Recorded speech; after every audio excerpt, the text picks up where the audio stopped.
Amount বললে তো হবে না, আমাদেরকে বলতে হবে যে উনি কি কি করে দেখিয়েছেন আমাদের হুগলি জেলার জন্য। জনগণ তো এখন জানতে পারেনি, জনগণকে তো জানাতে হবে 17 কোটিটা কোথায় খরচা হলো। উনি যে কথাটা বলছেন, এই প্রথম রাজনীতিতে এসেছেন, উনি জানেন না হয়তো যে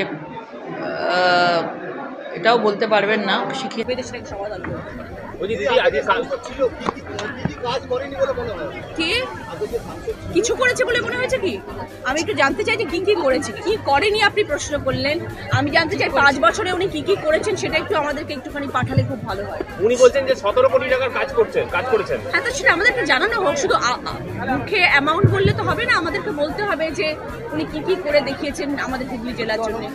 জনগণ তো এখন জানতে পারেনি, জনগণকে তো জানাতে হবে 17 কোটিটা কোথায় খরচা হলো।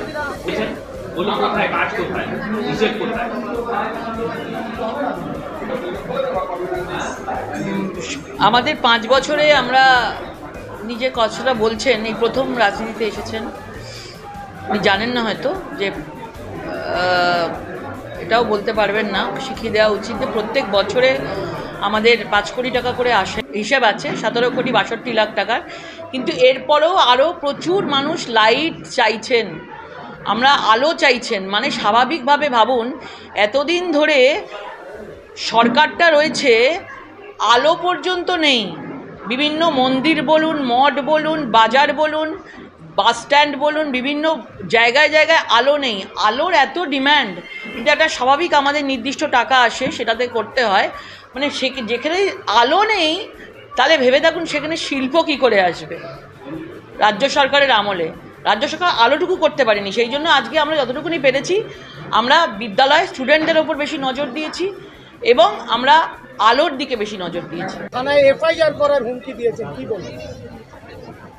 দেখুন, এক একজনের স্টাইল অফ কথাবার্তা বা এক একজনের চিন্তা ভাবনা যে আমি কিভাবে ভাষণ দেবো বা আমি কিভাবে আর অপরের পার্টিকে ধরবো, সেটা তার চিন্তা ভাবনার প্রতীক।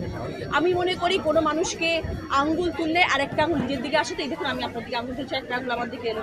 তো আমি কখনো কারোর দিকে আঙুল তুলবো না যদি অপর আঙুলটা আমার দিকে আসে।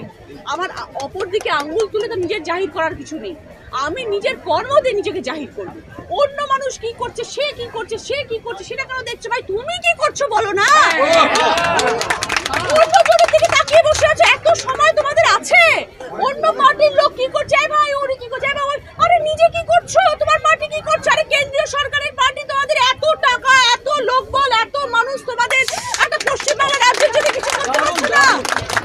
আমাদের দিদি এইটুকু রাজ্য নিয়ে মাতোয়ারা হয়ে বসে আছেন, পাগলের মতন ছোটাছুটি করছেন, পা ভাঙছে, মাথা ভাঙছে, সবকিছু হয়ে যাচ্ছে।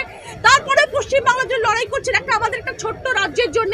আর আমাদের বিজেপি সরকার একটা এত বড় দেশের একজন এত বড় মাথা, তারা আমাদের পশ্চিমবাংলার জন্য কি ভাবছেন। আপনি কি আপনার বাচ্চাকে অত্যাধুনিক শিক্ষায় শিক্ষিত করতে চান?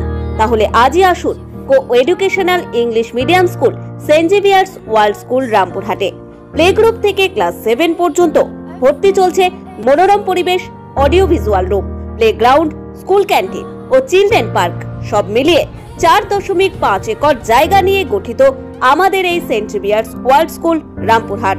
আমাদের ঠিকানা Saint Xavier's world school, NH 60, Harioka, Rampurhat, Birbhum. Mobile number 7363080216, 86533 73815।